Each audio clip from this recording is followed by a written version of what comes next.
Okay, where's the car? That guy came in for it a while ago and drove off.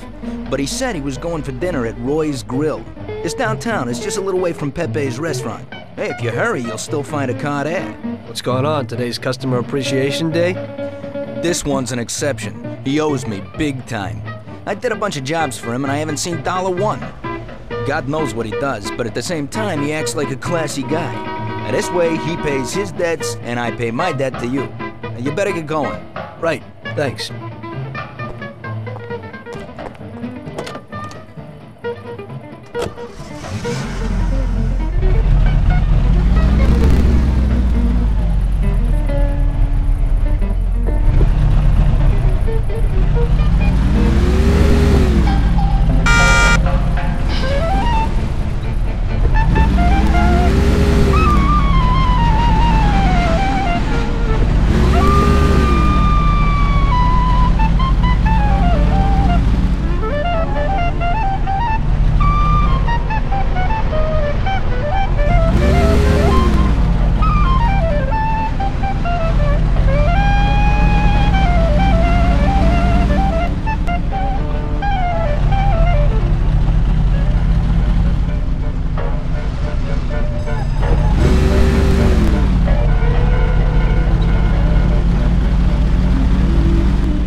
What are you freaking doing with my car?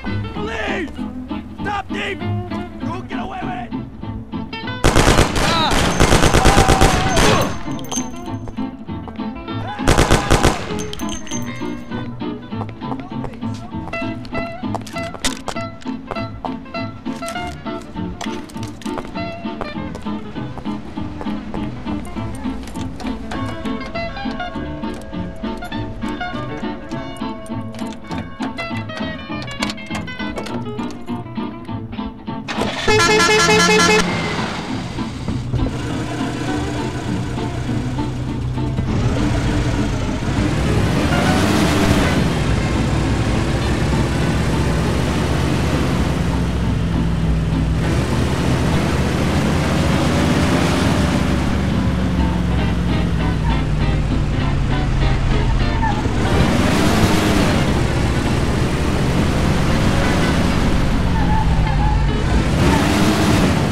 So, you killed Morello. That must have felt good, huh? We celebrated. Salieri was thrilled, of course. We ran the whole town, practically, and there seemed to be an end to the bloodshed. For a while, I felt like a king, until I came to a realization. If a regular guy like me could kill the most powerful man in the city, what good was all his power? Hell, if he hadn't been so powerful, he'd probably still be alive.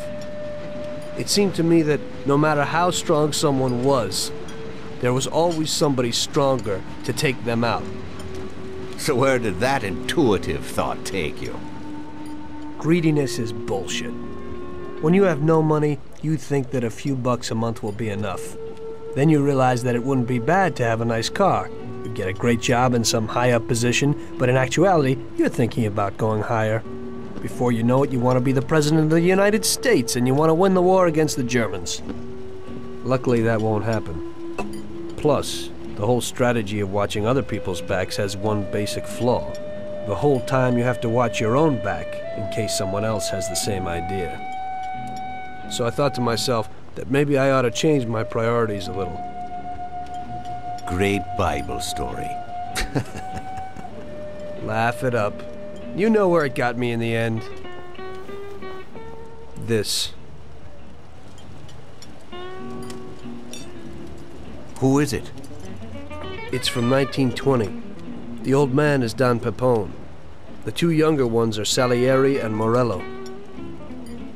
This photo convinced me that this kind of life is poisonous. Morello and Salieri were friends, and they were both commanders of Pepone's regime. But in the 1920s, they got Don Pepone killed because of some deal. Strangely enough, Salieri still admires the guy now. Afterward, they divided up the city, and each ruled their own part of it. But they started to compete with each other. I ended up being Salieri's instrument of death to kill his best friend, to save him from looking Morello in the eye. It occurred to me that my friends and the people I loved were the same. Someday I'd turn to Paulie and be looking straight down the barrel of a gun.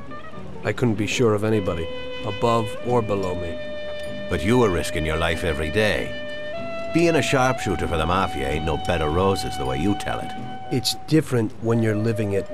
When you're full of energy and you're fighting for your life with someone who's like your brother. You're just two soldiers who know what needs to be done. And it all depends on your ability to survive. It's a war. The constant feeling that you can't even trust your best friend is terrible. You are alone, and death can come from anywhere. I'd lie awake at night wondering if the joke my best friend told me was really just a joke, or if I should get prepared for my own execution. A person needs someone he can trust.